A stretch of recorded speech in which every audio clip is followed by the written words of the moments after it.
തളിപ്പറമ്പ് ഇരിട്ടി സംസ്ഥാനപാത കടന്നുപോകുന്ന ശ്രീകണ്ഠപുരം ടൗണിന് ശേഷമുള്ള കോട്ടൂർ പാലമാണിത്. ഇതിൻ്റെ അവസ്ഥ കണ്ടു കഴിഞ്ഞാൽ ഈ കുഴികളിൽ വീണ് ആരുടെ ഭാഗ്യത്തിനോ ആരുടെ പ്രാർത്ഥനയോടു കൂടിയാണ് ആളുകൾ ഇതുവഴി യാത്ര ചെയ്യേണ്ടുന്നത്. ഒരു മൂന്നാം കണ്ണ് തുറന്ന് മാത്രമേ ഒരു വാഹനം ഈ പാലത്തിൽ കൂടി ഓടിച്ചുകൊണ്ട് ഒരു ഡ്രൈവർക്ക് നീങ്ങാൻ വേണ്ടി കഴിയൂ. അത് എത്ര ടയറുള്ള വാഹനമായാലും മുച്ചക്രമായാലും രണ്ട് ചക്രമുള്ള വാഹനമായാലും മഴ സമയത്ത് വെള്ളം കെട്ടി നിന്ന് ഈ കുഴികളിൽ വീണ് നിരവധി ആളുകൾ അപകടത്തിൽപ്പെടുന്നു. എന്തുകൊണ്ടാണ് പൊതുമരാമത്ത് വകുപ്പ് ഇത്തരം ചതിക്കുഴികൾ, അതും പാലങ്ങളിലുള്ള കുഴികൾ പോലും കണ്ടില്ലെന്ന് നടിക്കുന്നത്? ഈ പാലത്തിലൂടെ യാത്ര ചെയ്യണമെങ്കിൽ മൂന്നാം കണ്ണുകൂടി വേണം. നിറയെ കുഴികളാണ്. ശ്രദ്ധ അല്പമൊന്ന് തെറ്റിയാൽ കുഴിയിൽ വീഴും. ഇരുചക്രവും മുച്ചക്രവും എന്നും അപകടത്തിൽപ്പെടുന്നു. ശ്രീകണ്ഠപുരം ഇരിക്കൂർ ഇരിട്ടി റോഡിൽ ശ്രീകണ്ഠപുരം ടൗൺ കഴിഞ്ഞ് കോട്ടൂർ പാലത്തിലാണ് നിരവധി കുഴികൾ രൂപപ്പെട്ടത്. ഈ പാലത്തിന്റെ അവസ്ഥ നോക്കിയാണ് അവിടെ ഈ നമ്മത്തോളം അപകടം എന്ന് പറയും. ടൂ വീലർ ഏത് സമയത്തും തട്ടോ മുട്ടോ ഏത് വണ്ടിയെല്ലാം വന്ന് കുഴിയിൽ പോകുന്നു. ഈ ചോദിക്കാനും പറയുന്ന ആരും ഇല്ല ഇവിടെ. ഇത് ആരോടെ പറയണ്ട്?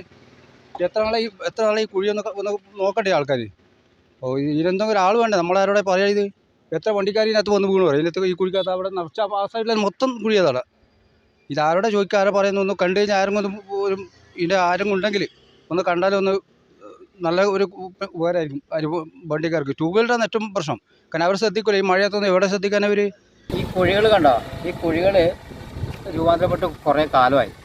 ഇത് ഞാൻ ഒരു ദിവസം 2-3 പ്രാവശ്യം ഇതിലേക്ക് പോകാൻ വരികയും ചെയ്യുന്നതാണ്. കഴിഞ്ഞ പ്രാവശ്യം ഞാൻ അവിടെ പെട്ടിക്കട നടത്തിക്കൊണ്ടിരിക്കുന്ന വ്യക്തിയാണ്.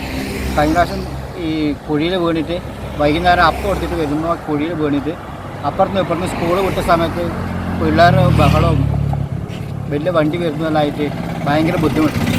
കഴിഞ്ഞ പ്രാവശ്യം ഒരു സൈഡ് ഉണ്ടായിരുന്നു. ഈ കുഴിയിലൊക്കെ വെള്ളം നിറഞ്ഞിട്ട് ഭയങ്കര ബുദ്ധിമുട്ടാണ്. അതുപോലെ ഈ കൈവരിയിൽ ഇതുപോലെ തന്നെ വണ്ടി കൊണ്ട് കുത്തിയിട്ട് ആ വണ്ടി നിന്നത്.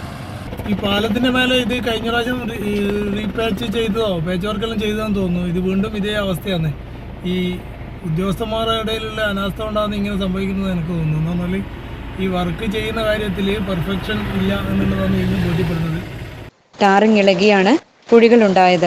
മഴവെള്ളം കെട്ടിനിന്ന് കുഴികളിൽ അറിയാതെ അപകടത്തിൽപ്പെടുന്നവർ നിരവധിയാണ്. കുഴികൾ വെട്ടിച്ച് കടന്നു പോകാൻ ശ്രമിച്ചാൽ മറുഭാഗത്തെ വാഹനങ്ങൾ ഇടിക്കപ്പെടും. വാഹനം വെട്ടിച്ചുള്ള ഈ പോക്കിൽ ഭയന്നാണ് കാൽനട യാത്രക്കാർ യാത്ര ചെയ്യുന്നത്.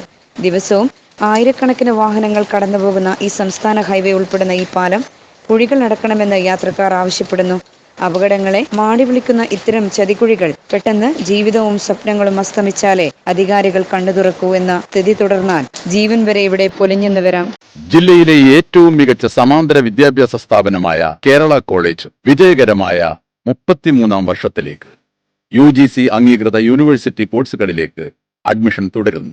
Nursing care, medical lab technician, patient care management, pharmaceutical chemistry, operation theatre technician, hospital administration തുടങ്ങി നിരവധി പാരാമെഡിക്കൽ കോഴ്സുകൾ, കൂടാതെ MCom, BCom, +2 ക്ലാസുകൾ, കേരള സർക്കാർ അംഗീകൃത hotel management, airport and hospitality management, pre primary TTC, computer hardware and software കോഴ്സുകൾ, പ്രഗത്ഭരായ അധ്യാപകരുടെ മികച്ച ശിക്ഷണം, സുസജ്ജമായ ലാബ് സൗകര്യം,